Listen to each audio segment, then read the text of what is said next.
So it's now time for Guess Who's Behind the Slime. Theme tune, please, Perry. Who's behind the slime? Not bad. Not bad. You ready? Of course. I just want to give you a point straight away for that. You should. I'm not going to. Okay, but sorry. Nearly. Don't get cocky. Sorry. First up, who we got? SpongeBob and Patrick. Yeah? That was easy. Who's this?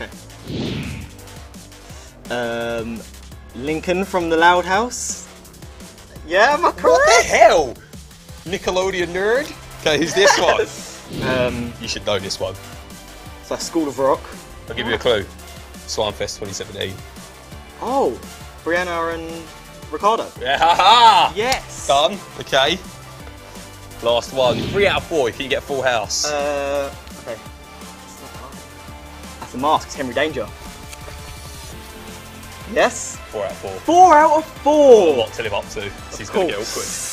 Guess who's behind the slime? So tempted to make it 3 out of 4 for that. Don't keep doing it. You need like an end. No, you don't.